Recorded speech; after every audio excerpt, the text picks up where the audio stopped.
Hello class 7, कैसे हो आप लोग। मुझे पूरी उम्मीद है कि आप घर पर स्वस्थ और सुरक्षित होंगे।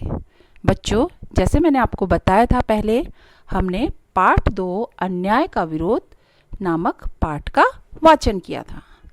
मैंने आपको पृष्ठ 11 तक पाठ समझाया था। मैं एक बार फिर से उसकी पुनरावृत्ति कर देती हूँ। आप ध्यान से सुनेंगे, मैं उतना सार आपको बताने जा रही हूँ। इस पाठ में लेखक ने बताया था कि अन्याय को सहन करने वाला भी अपराधी होता है, अतः हमें अन्याय का खुलकर विरोध करना चाहिए।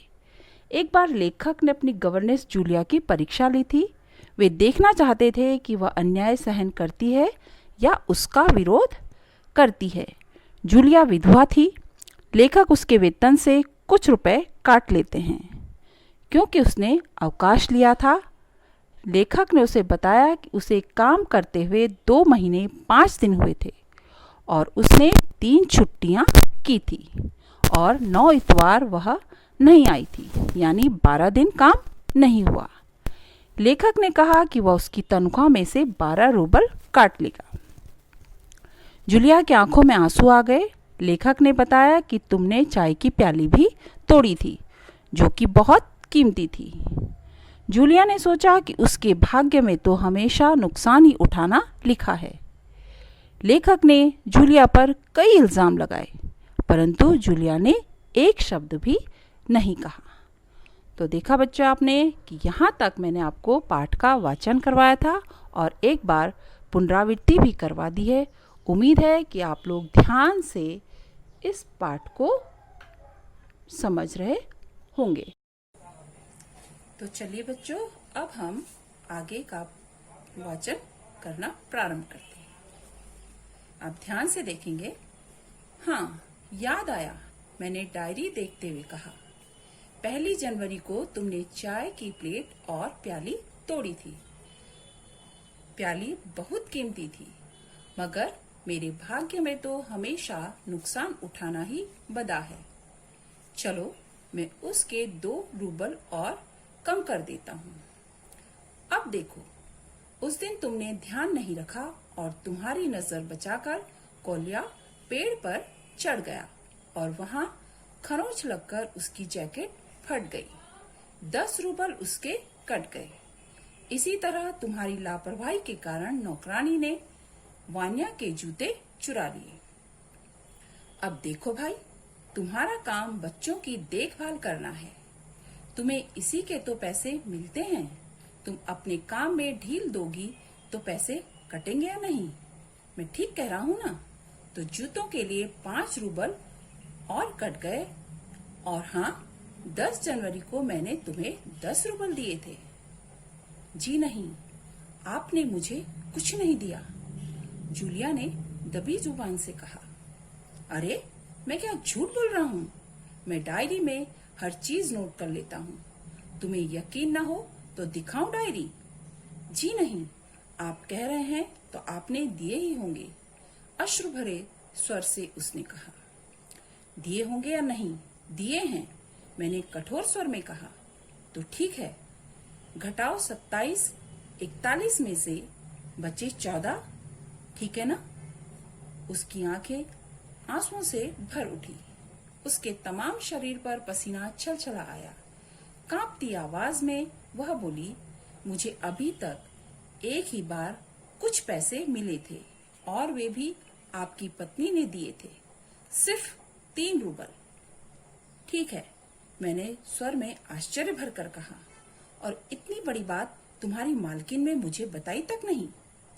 देखो, हो जाता ना अनर्थ। खैर, मैं इसे भी डायरी में नोट कर लेता हूँ। हाँ, तो 14 में वे 3 और घटा दो, बचते हैं 11 रूबल। तो भाई, ये रही तुम्हारी तनख्वाह, ये 11 रूबल, इसे ठीक से गिन लो। उसने कांपते हाथों से 11 रूबल लिए और अपनी जेब टटोलकर किसी तरह उन्हें उसमें ठूंस दिए और धीमे स्वर में बोली, जी धन्यवाद। मैं गुस्से से उबलने लगा। कमरे में चक्कर लगाते हुए मैंने जोर से कहा, धन्यवाद किस बात का? आपने मुझे पैसे दिए, इसके लिए धन्यवाद। अब मुझसे नहीं रहा गया।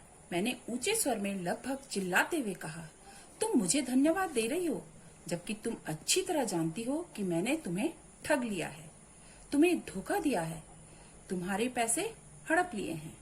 इसके बावजूद तुम मुझे धन्यवाद दे रही हो।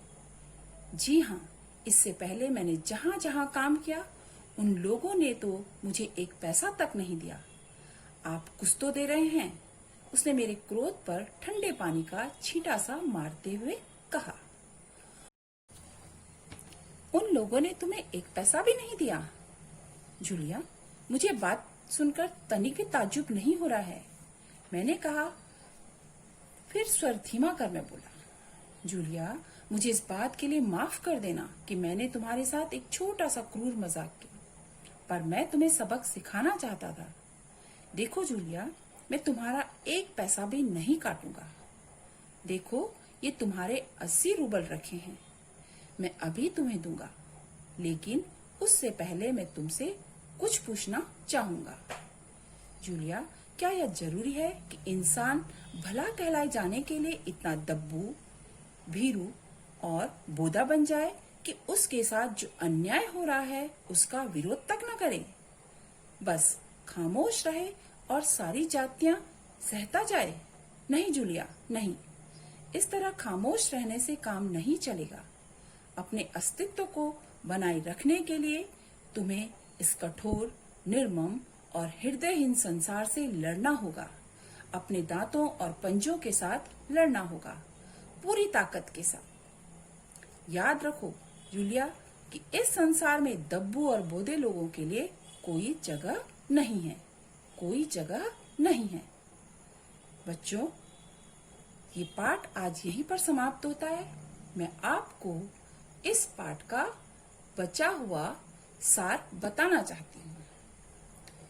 तो देखो, जूलिया ने कांपते हाथों से 12 रूबल रख तो लिए और उन्हें अपनी जेब में रखते हुए धीमे स्वर में लेखक को धन्यवाद भी कहा। लेखक ने गुस्से से उछलते हुए कहा, धन्यवाद किस बात का? जूलिया ने कहा कि लेखक ने पैसे दिए, इस बात का। लेकिन लेखक से अब रहा नहीं गया, क्योंकि उसने कहा कि तुम मुझे धन्यवाद तो दे रही हो, लेकिन तुम अच्छी तरह जानती हो कि मैंने तुम्हें ठगा है। इसके बावजूद तुम मुझे धन्यवाद दे रही हो। जूलिया ने कहा कि इससे पहले उसने जहां जहां भी काम किया था उन्होंने तो एक पैसा भी नहीं दिया। लेखक कुछ दे तो रहा था। लेखक ने जूलिया से माफी मांगते हुए कहा कि वो उसका एक भी रूबल नहीं काटेगा, लेकिन वह एक बात उससे अवश्य पूछना चाहेगा, वह यह कि क्या जरूरी है कि इंसान भला कहलाए जाने के लिए दब्बू, भीरू और बोधा बन जाए? उसके साथ अन्याय हो रहा है, क्या वह इसका भी विरोध न करे? वो खामोश रहे और सारे अत्याचार सहन करता रहे? जूलिया, तुम्हें अपने अस्तित्व को बनाए रखने के लिए इस संसार से लड़ना होगा। लेखक ने उससे कहा कि याद रखो, संसार में भीरू और दब्बू लोगों के लिए कोई जगह नहीं है। यानी हमें अपने अस्तित्व को बनाए रखना चाहिए। इस कहानी से हमें क्या शिक्षा मिलती है बच्चों? इस कहानी से हमें यह शिक्षा मिलती है कि हमें अपने अस्तित्व को हमेशा बनाए रखना चाहिए। तो ठीक है बच्चों, मुझे पूरी उम्मीद है कि आप इस पाठ को अच्छी तरह से समझ चुके होंगे। अब इसी पाठ से संबंधित मैं आपको आगे के प्रश्न भी दूंगी और आपको इस पाठ के शब्द अर्थ भी करने होंगे। लेकिन ध्यान रहे बच्चों कि आप इस कार्य को कक्षा कार्य की कॉपी में ही सुंदर लेख में करेंगे। धन्यवाद।